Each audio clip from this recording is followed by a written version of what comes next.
Bem, pessoal, hoje nós iremos falar das chamas eternas, um clássico assunto no mais autêntico realismo fantástico, um assunto que remonta os livros de Robert Charroux, por exemplo, e de outros grandes escritores. Então, fiquem hoje com o nosso vídeo e espero que apreciem. Vamos a ele.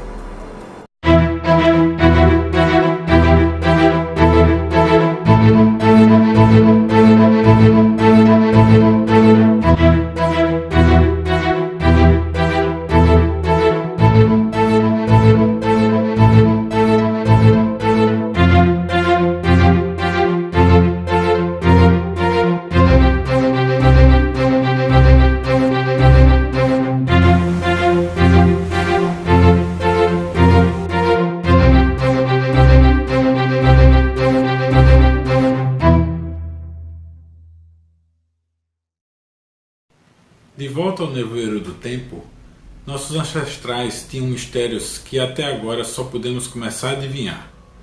Em muitos casos, esses mistérios tomam a forma de avanços, tecnologias ou descobertas estranhas, quase míticas, que esses antigos talvez tivessem dado como garantidos, mas pelos quais somos deixados à procura de respostas. Certamente, uma dessas anomalias bizarras nas páginas da história é as das supostas chamas que nunca se apagam, que não podem ser extintas por um meio terrestre e cujos segredos permanecem perdidos no passado. A existência de misteriosas lâmpadas que supostamente podiam queimar por séculos, milênios ou até mais, talvez até mesmo eternamente, sem qualquer intervenção humana, foi mencionada desde muito longe na história de muitas partes do mundo, com tais contos particularmente predominantes na história do Egito. Acreditava-se pelos egípcios que os mortos necessitavam de alguma fonte de luz para guiá-los ao submundo, bem como para afastar os maus espíritos que tentariam impedir sua jornada ou prejudicá-los, e para esse fim os antigos egípcios seriam considerados ter rotineiramente selado algum tipo de lâmpada ou fonte de luz dentro de túmulos. Mas arqueólogos e egiptólogos concordam que não há evidências de fontes de chama aberta, como nenhum resíduo ou marca de queimadura foram encontrados dentro dessas câmaras escuras que apontam para tochas tradicionais. Então, como eles fizeram? Como eles forneceram essa iluminação no escuro? Uma teoria diz que esses povos antigos encontraram uma maneira de aproveitar a tecnologia para produzir luzes eternas que poderiam queimar indevidamente, indefinitivamente na questão do tempo, sem qualquer fonte de combustível discernível, que era o domínio do poder dos deuses, e que eles conseguiram aprender os segredos para realizar. O que veio a ser conhecido coletivamente como lâmpadas sempre acesas, e que tem sido descrito desde os tempos antigos e tem sido escrito por escritores e exploradores ao longo dos anos. Em 100 a.C., por exemplo, há um relato rabiscado em papiro e mais tarde descrito pelo filósofo árabe Lambliscus, que fala de uma expedição de exploradores que procuraram o acesso à câmara subterrânea sob Gizé e durante sua aventura se depararam com essas chamadas chamas eternas. Segundo Lambliscus, o relatório dizia assim: nós chegamos a uma câmara. Quando entramos, ela se iluminou automaticamente com a luz de um tubo que ficava à altura de uma mão de um homem, aproximadamente ali a altura de um homem médio do Egito. E o tubo ficava em pé vertical num canto. Quando nos aproximamos, ele brilhou mais. Nesse momento, os escravos ficaram assustados e fugiram na direção de onde havíamos vindo. Quando eu toquei, apagou.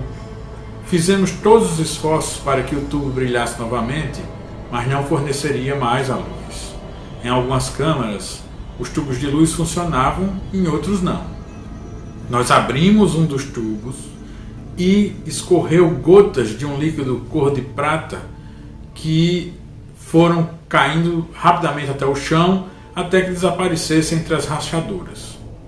Com o passar do tempo, Os tubos de luz gradualmente começaram a falhar e os sacerdotes os removeram e os armazenaram em um cofre subterrâneo que eles construíram especialmente a sudeste do platô. Era a crença deles de que os tubos de luz foram criados por seu amado Imhotep, que um dia retornaria para fazê-los funcionar novamente. Bom, então, tais contos dessas lâmpadas eternas continuaram através dos tempos de vários lugares diferentes. Por exemplo, o biógrafo e ensaísta grego Plutarco, que viveu lá para 100 depois de Cristo, escreveu uma vez sobre uma lâmpada sempre acesa situada sobre a entrada do templo de Júpiter, no Egito, que ele afirmava ser incapaz de ser extinta pelo vento, chuva ou qualquer outra força, e que os sacerdotes do templo haviam afirmado que que ela havia queimado constantemente durante séculos, desde o tempo que eles nem mais lembravam, tempos perdidos. Diziam que o templo de Apolo em Cirene e o grande templo de Aderbaim na Armênia tinham lâmpadas eternas semelhantes a esta do Egito, que sempre queimavam, sempre estavam acesas.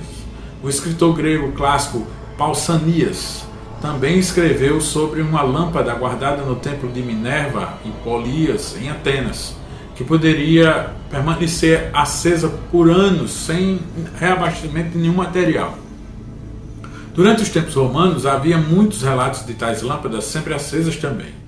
O segundo rei de Roma, Numa Pompilius, supostamente chegou a criar uma fonte de luz que poderia queimar para sempre, que ele havia selado dentro de um templo dedicado a um espírito elemental, a que ele acreditava. Curiosamente, existem muitos rumores de Numa, que encontrou uma maneira de usar a eletricidade muito antes que isso fosse uma coisa, embora não se sabia a verdade de como ele conseguiu, mas tinha essa ideia. Havia também uma lâmpada achada na tumba de Palas, filho do rei Evander, em 140 d.C., que, segundo a lenda, queimava mais de 2000 anos, em uma mistura misteriosa de matéria semelhante ao que hoje nós chamamos de um gel dentro dela. Aparentemente, não conseguiu se extinguir a luz por qualquer meio normal.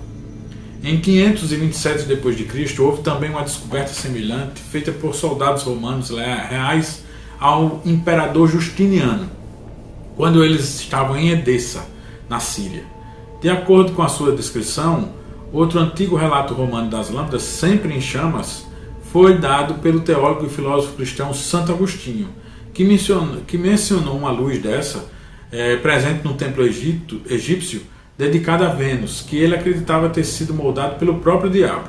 De acordo com Santo Agostinho, essa chama não poderia ser apagada por qualquer meio que o homem comum possuísse, e ele estava convencido de que ela era alimentada por magia negra e antiga. De fato, essa era uma explicação comum para essas esquisitices nos tempos que Santo Agostinho viveu. Séculos posteriores trariam numerosos outros relatos dessas lâmpadas aparentemente impossíveis de existir, e no século XVI havia várias dessas descobertas. Durante o papado de Paulo III, em 1540, foi encontrado o túmulo da filha do grande Cícero, Tuliola, que havia sido lacrado em 44 a.C., mas que continha uma luz que havia queimado por 1550 anos, mas que rapidamente apagou quando foi atingida pelo ar. Em 1534, o rei Henrique VIII saqueou o suposto túmulo de Constâncio Cloro, pai do grande imperador Constantino, que supostamente mantinha uma chama que ardia constantemente por 1200 anos, e em 1580 o estudioso espanhol Juan Luis Vives March escreveu sobre uma chama permanente de uma lâmpada que já estaria queimando há 1500 anos e que se desintegrou em pedaços e poeira quando foi tocada por ele. Bem, no século XVII há também a história de um jovem soldado suíço chamado Dupraz, que tropeçou em um túmulo em Grenoble, na França, que supostamente tinha uma dessas lâmpadas perpétuas acesas. O soldado pegou a lâmpada e a levou para um mosteiro remoto, onde monges confusos a examinaram e consideraram ela uma maravilha. Foi então mantida lá queimando como sempre fora, antes de um monge quebrá-la acidentalmente deixando seus segredos perdidos para sempre. Curiosamente, pessoal, houve muitos outros relatos dessas lâmpadas sendo seladas dentro de túmulos em todo o mundo, incluindo aí a Índia, China, América do Sul, América do Norte, Egito, Grécia, Itália, Reino Unido, Irlanda, França e outros, que ainda estavam iluminando a escuridão quando os túmulos foram abertos, mantendo a escuridão à distância, mas muitos deles aparentemente se extinguiam com a exposição ao ar, como foi citado anteriormente. Em muitos casos, descobriu-se que o misterioso combustível dentro das lâmpadas era perfeitamente preservado e utilizável, mesmo depois de tanto tempo ter passado, e que essas lâmpadas estavam quase sempre abrigadas dentro de vasos circulares, aparentemente projetados para proteger a luz eterna. Este hábito de se apagar ao ser encontrado poderia ter sido devido a alguma reação química desconhecida, ou pode até ter sido um caminho para os antigos arquitetos destes dispositivos manterem a fórmula secreta. Isso faria muito sentido, já que a capacidade de fabricar uma lâmpada e o combustível que pudesse queimar indefinidamente, sem qualquer manutenção, naquela época teria sido um segredo fortemente guardado. Eles podem ter feito grandes esforços para garantir que as fórmulas nunca caíssem nas mãos do inimigo, basicamente criando para se autodestruir sob as condições certas ou através de outra medida que aqui fosse possível aplicar. Há um relato muito angustiante do século XVII na Inglaterra, que aparentemente tinha algum tipo de antigo robô guardando os segredos da lâmpada. Neste relato bizarro, o suposto túmulo do fundador Rosacruz, Christian Rosacruz, foi aberto para encontrar uma luz sempre acesa, suspensa no teto, brilhando como o dia depois de mais de um milênio desde que a tumba havia sido selada. De acordo com o relatório, a ideia de uma fonte de combustível eternamente queimando foi muito discutida em épocas passadas, especialmente nos tempos medievais, e era controversa, para dizer o mínimo. Para alguns, isso era claramente obra do diabo, ou de algumas artes místicas obscuras, mas outros estavam mais dispostos a tentar chegar ao fundo do mistério. Alguns pensaram que estes eram talvez os primeiros exemplos do uso de eletricidade. Embora haja pouca evidência para apoiar isso, há algumas histórias. Um foi escrito pelo ocultista Eliphas Levi, em sua obra Histoire de la Magie, que escreveu sobre o rabino francês do século XVIII e conselheiro da corte de Luís IX, chamado Gessiel. E esse misterioso Gessiel supostamente tinha um dispositivo enigmático em sua posse que parecia ser um globo de vidro que poderia continuar queimando sem qualquer fonte de combustível e não usava pavio. Ele também aparentemente havia montado algum tipo de corrente elétrica na aldrava da porta, como estava escrito. O relato diz assim: quando ele, Gessiel, tocou um prego cravado na parede de seu escritório, uma faísca azulada, crepitante, imediatamente saltou. Ai de quem tocou a aldrava de ferro naquele momento. A pessoa se dobrava e gritava como se tivesse sido queimada. Depois fugia, o mais rápido que suas pernas podiam carregá-la. Há também a ideia de que existe realmente alguma fórmula antiga para uma fonte de combustível sempre em chamas, e que essa fórmula, pessoal, teria sido perdida no tempo. Se este fosse o caso, é incerto como isso funcionaria, mas há ideias.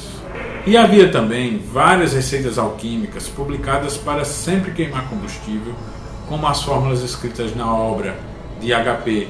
Blavatsky, Isis Uveleide, ou poderia ter sido alguma outra tecnologia antiga, igualmente inteligente e inovadora, que simplesmente a civilização perdeu. Alguma engenhosidade dos antigos que foi perdida ou enterrada na noite dos tempos. No final, em termos modernos, a ideia de uma chama que pode queimar para sempre, sem uma fonte constante de combustível, é vista como cientificamente impossível e talvez até um pouco ridícula. Em nosso conhecimento atual, simplesmente não é possível. Os incêndios, por exemplo, não são infinitos, pois não podemos fornecer constantemente e indefinidamente também o calor, o combustível e o agente oxidante que o fogo exige. E, no entanto, esses casos remontam ao tempo. O que não ajuda em nada é que não há evidência física alguma das várias supostas lâmpadas sempre acesas que foram encontradas ao longo da história, deixando-nos sem nada concreto para provar. Parece mais plausível que estes sejam meros mitos e lendas, mas talvez houvesse algo que nossos ancestrais soubessem que não sabemos ainda. Algum conhecimento secreto escondido lá fora, que talvez nunca encontremos.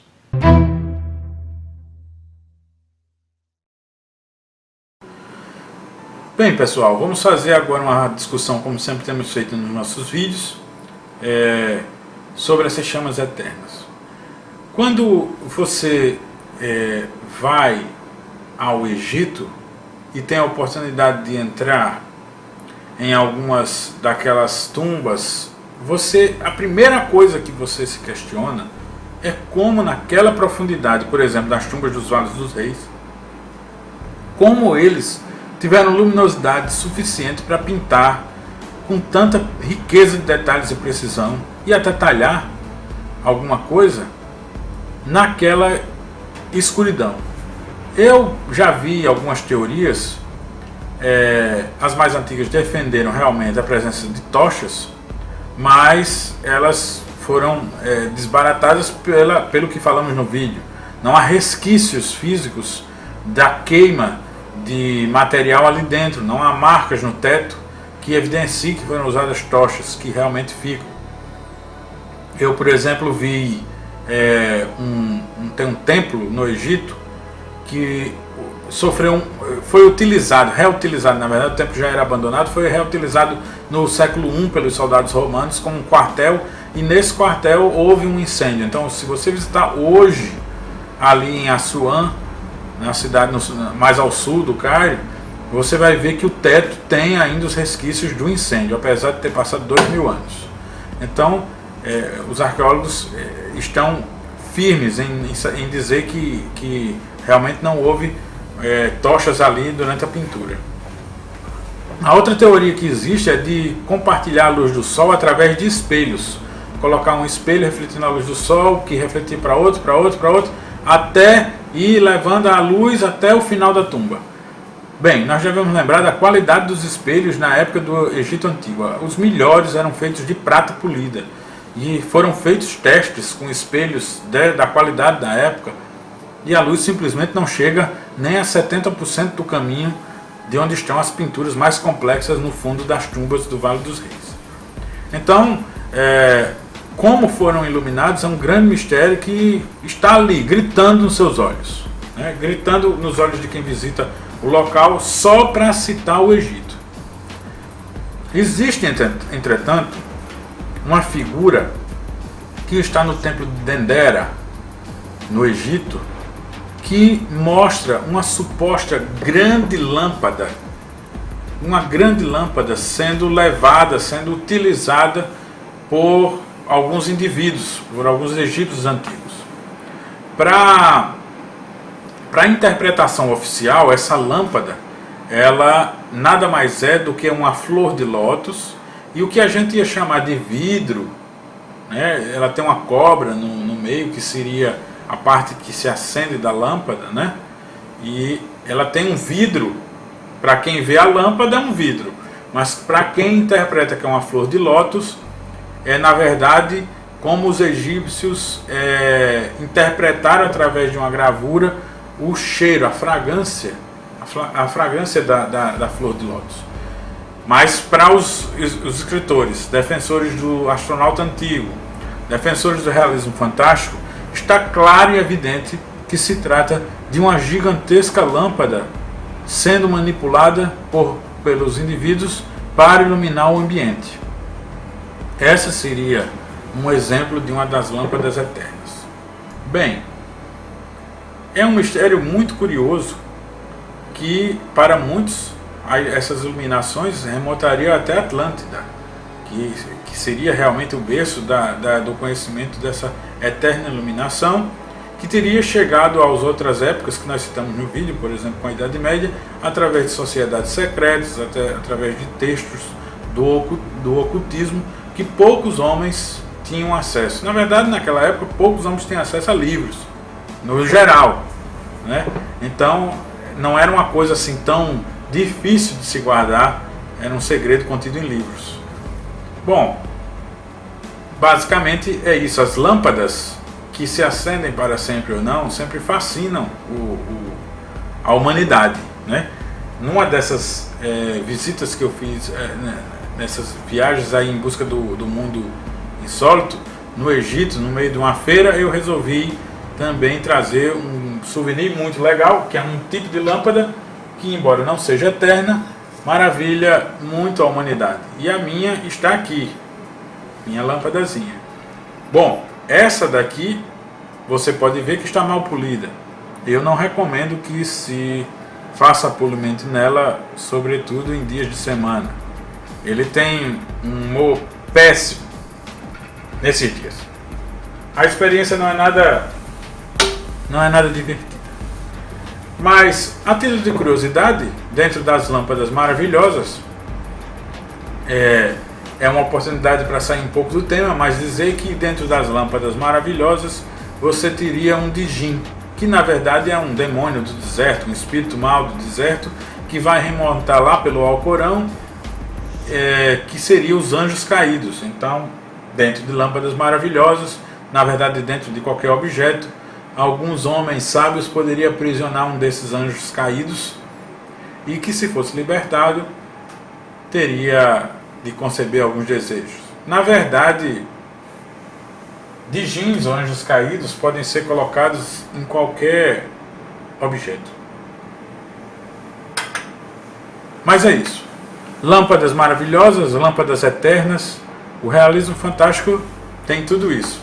Espero que vocês tenham gostado de mais esse vídeo, que realmente, pessoal, trata de um assunto do mais autêntico e cru, vamos dizer assim, do realismo fantástico, daqueles livros clássicos da década de 60, que eu recomendo a vocês. Alguns eu adquiri, vou trazer um novo vídeo, a pedidos inclusive, um novo vídeo de indicações de livros. Fiz algumas garimpadas e gosto muito de dividir com vocês essas preciosidades. Bom, é isso, espero que vocês tenham gostado. Dê um like aí no nosso vídeo, se inscreva no canal, compartilhe no Facebook, divulgue para que a gente tenha mais seguidores e que possamos ter mais colaboradores, na verdade, né, mais candidatos a detetive do improvável. Muito obrigado e um abraço a todos. Eu sou Caim Wolf para o Detetive do Improvável.